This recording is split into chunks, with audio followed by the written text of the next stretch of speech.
Ассалаумағалейкум. Бүгінгі тех шолуды iPhone 13 Pro'ға арнайтын боламыз. Олай болса алдымен бұл коробканы ашайық, кеттік. Ашқан кезде бірден камераның үлкейгендігі көрінеді. Себебіне iPhone 11 Pro және 13 Pro екеуін былай салыстырсақ, камераның үлкейгендігі бірден көрінеді. Олай болса алайық. Дизайн өте керемет. Бірден ұстаған кезде адамға приятно. Және коробкасының ішінде USB беріледі. Бұл Slimbox, яғни естеріңізде болсын, Slimbox болса, ода тек қана USB болады.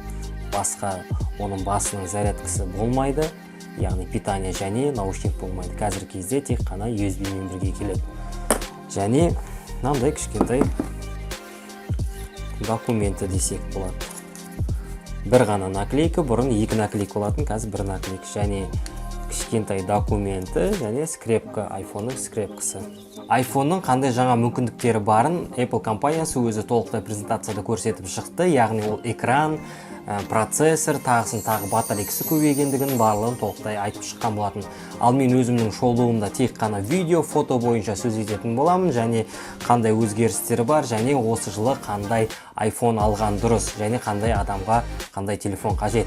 iPhone 12 Pro мен 13 Pro'ның визуалдық өзгерісін бір қараңызда еш байқамайсыздар. Бірақ дұрыстап қарасаңыздар, 13 Pro'да кекілі кішкентай болды және камерасы үлкейіп кетті. Айтқанда, не себепті үлкейді? Себебі бұл жерде матрицалық стабилизатор бар. Яғни матрицасы жүрген кезде матрицасы қозғалып тұрады. Сол себептен видео тірілдемей қозғалмай әдемі түсіретін болады, яғни плавно түсіретін болады. Басқа өзгерістер жоқ. Блокировка кнопкасы сәл төмен түскен, және бұл жердегі беззвукқа қоятын және дыбысты шығарып басатын кнопкалары тоже кішкене орындары ауысқан. Қалған нәрселері бұрынғыдай, яғни және бұл жердегі кішкене колонка жоғары көтерілген екен. Байқағанда ешқандай екі телефонның визуалдық айырмашылықтары жоқ. Бірақ техника жағынан үлкен өзгерістері бар, яғни фото, видео бойынша. Оның барлығын әңгімелеп ауызбен айтып жатқанша бірден сіздерге көрсетейін, кеттік. iPhone 13 Pro'ның фото видеосын тексеруге арнайы теңіз жағалауына келдік.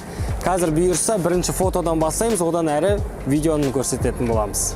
iPhone 13 Pro'ның бұрынғы iPhone'дарға қарағанда фотодағы ең бірінші айырмашылығы ол макросъемка. Қазір макросъемка жасап көреміз.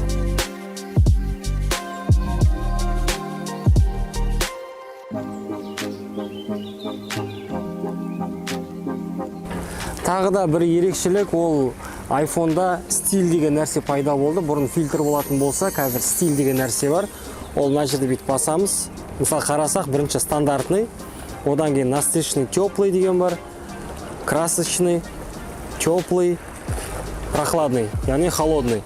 Бірнеше стильдер бар, оны таңдап алып, мысалы маған көбіне насыщенный, теплый ұнайды. Осыны қойып алып, дәл әрі қарай өздеріңіздің съемкаңызды жасасаңыз болады. Және бұл жерде астында тон деген бар. Міне қарап отырсаңыздар, тонды өзгертсеңіз болады. Одан кейін теплота бар. Сары қылсаңыз болады. Все, бүйтіп алып настройка жасап, дәл осылай фотоға түсіріп жүре берсеңіз болады.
кино эффект байқағаныңыздай дәл бұрынғы портрет режимі сияқты жұмыс жасайды, бірақ сол видеода ол өте қолайлы және қажет нәрсе деп есептеймін, себебі бұндай эффекті алу үшін қымбат техникалар қажет болатын. Әрине iPhone 13 Pro арзан дүние емес, бірақ дәл сол эффекті алу үшін одан да қымбат техникалар қажет ететін.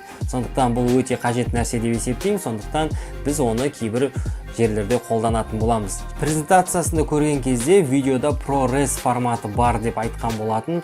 Оны көбісі түсінбей, бұл не, қандай нәрсе, ол күшті деп түсінбесе де Pro деген сөзге қызығып, мә күшті деп жатқандар көп. ProRes форматы, егерде сіз профессиональный видеомен айналысатын болсаңыз, яғни профессиональный цвет беріп, профессиональный монтаж жасайтын болсаңыз ғана қажет. Егерде сіз жай ғана сториске, жай ғана видео түсіретін болсаңыз, ол сіздерге қажет емес. Ал енді соңғы тақырып, қазіргі кезде жақсы контент жасау үшін қандай смартфон қажет, сол туралы айтатын боламын. Қазіргі таңда барлық смартфондар жақсы фотоға және видеоға түсіреді. Ол үшін алдымен түсіріп жатқан адамның өзі не жасап жатқанын және не түсіріп жатқанын білу керек. Және мен барлық жерде айтып жүргенде, жарық ол маңызды нәрсе. Қазірдің өзінде жарық жақсы түскеннен бұл видео қарағанда приятно. Сондықтан айта кетейін сіздерге, қандай смартфон болмасын, ең бастысы өзіңіз ол смартфонды толықтай пайдалана біліңіздер. Егерде толықтай пайдалана білмейтін болсаңыздар, сіздерге 700, 800, 900 мыңға телефон алудың ешқандай қажеттілігі жоқ. Соны түсініңіздер, құрметті достар. Егерде сіз коммерциялық және профессионалдық тұрғыда фото видеомен айналысатын болсаңыз және қалтаңыз көтеріп жатса, онда 13 Pro мен және 13 Pro Max алсаңыз болады.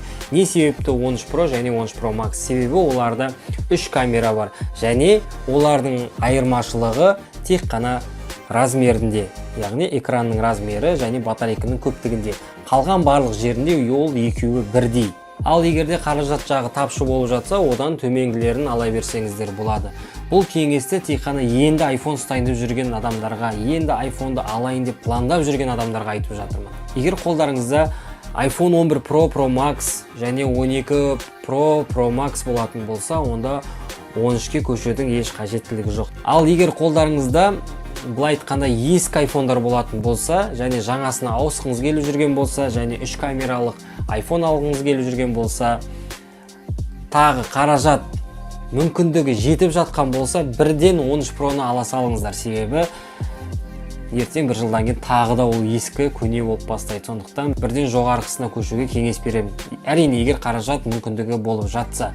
Фото, видео бойынша iPhone-ның барлық серияларын айтатын болсақ, iPhone 6s-тен бастап 12 мегапиксель болып бастады. Содан бастап барлығы жақсы түсіреді, яғни фотоға да, видеоға да өте тамаша түсіреді. Ал жалпы iPhone 7-ден бастап менің білуімше әлгінгіден обновление келіп тұрады. Яғни iPhone 7-ден бастап Apple компаниясының қызметі бар.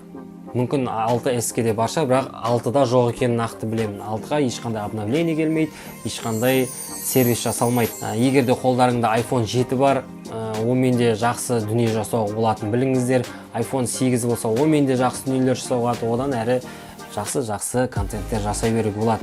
Яғни бір нәрсе ол адамның өзінде. Осы тек шолуды түйіндей келе мен сіздерге бір ой айтқым келіп отыр. Жалпы қазіргі кезде қымбат смартфондарды жай ғана алу ол ақылға қонымсыз деп есептеймін. Егерде сіздер шынында оның барлық мүмкіндігін пайдаланбайтын болсаңыз, онда сіздерге ол техниканы алудың еш қажеттілігі жоқ. Себебі бұрынғы iPhone-дарда телефон, яғни сообщение жазуға, сөйлесуге барлық жағынан әдемі жұмыс жасап тұр. Олардың даже процессорлері де өте мықты жұмыс жасайды. Егерде сіз шын мәнінде фото, видеомен айналыспайтын болсаңыздар, ол телефонды толықтай қолдана алмайтын болсаңыздар, босқа шығындалудың еш қажеттілігі жоқ. Бұл телефон сіздерге абырой бермейді, яғни бұны ұстап жүргенде. Тіпті iPhone 13 вообще 12-ден ешқандай айырмашылығы жоқ, сондықтан сіз тіпті мақтана да алмайсыз. Егер мақтану үшін алатын болсаңыздар. Сондықтан вообще не стоит алуға. Ал шын мәнінде осы жерде видеомен айналысып жүрген, фотомен, осы телефонмен қыруар ақша тауып жүрген адамдар болса, пожалуйста, мархабат алыңыздар. Себебі ол жерде профессионал тұрғыда үлкен өзгерістер бар. Менің бар ойым осы. Ассалаумағалейкум. Достарыңызға таратыңыздар, пікір қалдырыңыздар, мені қолдаңыздар. Егерде қолда көп болатын болса, әрі қарай осындай тек шоуларды жасап тұратын боламын. Бұл телефонды мен 750 мың алдым, осы тек шоулы жасау үшін.